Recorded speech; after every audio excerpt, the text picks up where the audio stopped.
পারিপালসের deposit problem দেখা দিলে আমরা কিভাবে এটা সলভ করতে পারি চলুন আজকের ভিডিওতে দেখিয়ে দিচ্ছি। সর্বপ্রথম আমাদেরকে মেনু বাটনে আসতে হবে। এখান থেকে স্ক্রল ডাউন করলে কাস্টমার সাপোর্ট নামের একটা অপশন পাওয়া যাবে একদম নিচের দিকে।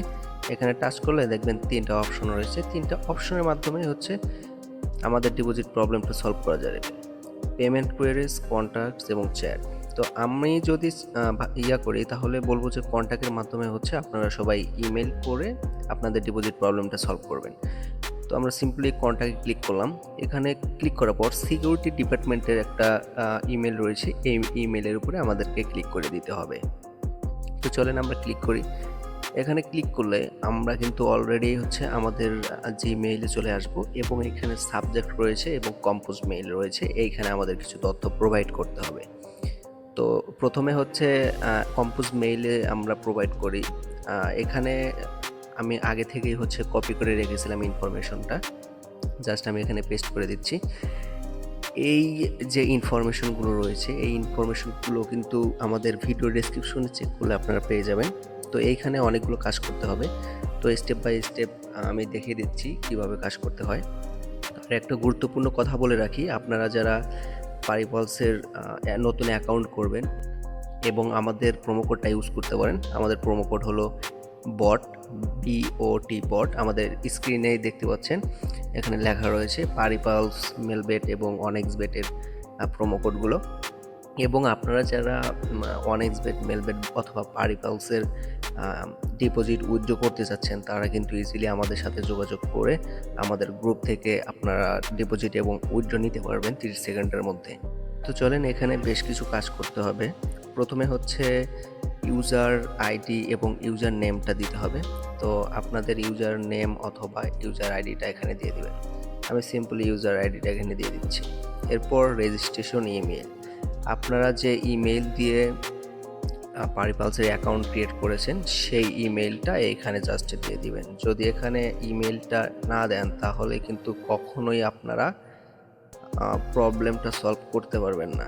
তো অবশ্যই এখানে ইমেলটা দিয়ে দিবেন। এরপর ডিপোজিট অ্যামাউন্ট, আপনারা কত টাকা ডিপোজিট করেছিলেন সেই ডিপোজিট অ্যামাউন্টটা এইখানে জাস্ট দিয়ে দিতে হবে। তো আমি ডিপোজিট অ্যামাউন্টটা দিয়ে দিলাম। এবং পেমেন্ট মেথড যেমন বিকাশ, নগদ, ব্যাংক, কার্ড ইত্যাদি। তো কী মাধ্যমে আপনি পেমেন্ট করেছিলেন সেই পেমেন্ট মাধ্যমটা এখানে সিলেক্ট করে দিতে হবে। তো আমরা যেহেতু বিকাশের মাধ্যমে করেছিলাম বিকাশ দিয়ে দিলাম।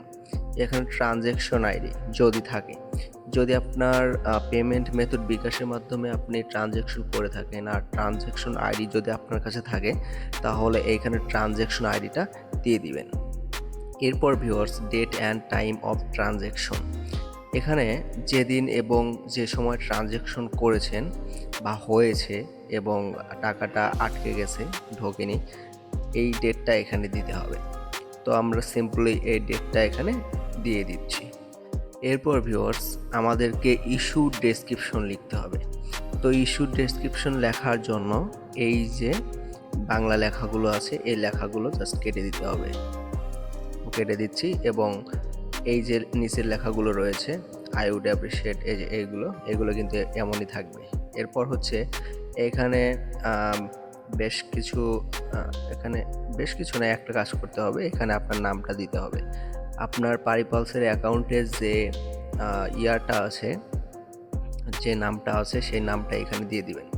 এবং উপরে দেখেন সাবজেক্ট রয়েছে, সাবজেক্টের এখানে লিখতে হবে পারিপালস ডিপোজিট প্রবলেম।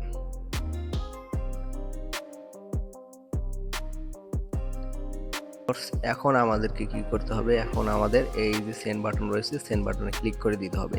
এই সেন্ড বাটনে ক্লিক করে দেওয়ার সাথে সাথে আমাদের এই যে SMS গুলো আছে এইগুলো পারিপালস কোম্পানির কাছে চলে যাবে এবং 24 থেকে 48 ঘন্টার মধ্যে আমাদের অ্যাকাউন্টটা ঠিক করে দিবে। অথবা আমরা যে টাকাটা আটকে গেছে ডিপোজিট করার সময় সেই টাকাটা কিন্তু আমাদের ব্যালেন্সে অ্যাড হয়ে যাবে। তো বন্ধুরা, এভাবে আসলে এই ডিপোজিট প্রবলেমটা সলভ করা যায়। আপনারা যারা চিন্তা ভাবনা করতেছেন যে কিভাবে সলভ করবেন, তো আমার দেখানো এই পদ্ধতিটা যদি আপনি ইউজ করেন তাহলে অবশ্যই আপনি এই প্রবলেমটা সলভ করতে পারবেন। আর একটা গুরুত্বপূর্ণ কথা বলে রাখি, আপনারা যারা ডিপোজিট এবং উইথড্র নিতে যাচ্ছেন তারা আমাদের ডেসক্রিপশন বক্সে চেক করলে আমাদের গ্রুপ লিঙ্ক পেয়ে যাবেন। ওই গ্রুপ লিঙ্ক থেকে আমাদের সাথে কানেক্ট হয়ে ডিপোজিট এবং উইথড্র করতে পারবেন। এবং এই ভিডিওটা যদি আপনার একটু হলে উপকারী হয় এবং আপনার যদি প্রবলেম সলভিং হয় তাহলে অবশ্যই ভিডিওতে একটা লাইক করবেন, কমেন্ট করবেন এবং আপনারা যারা নতুন দর্শক আছেন তারা অবশ্যই আমাদের এই চ্যানেলটা সাবস্ক্রাইব করে দিবেন। ভালো থাকবেন সবাই, ধন্যবাদ।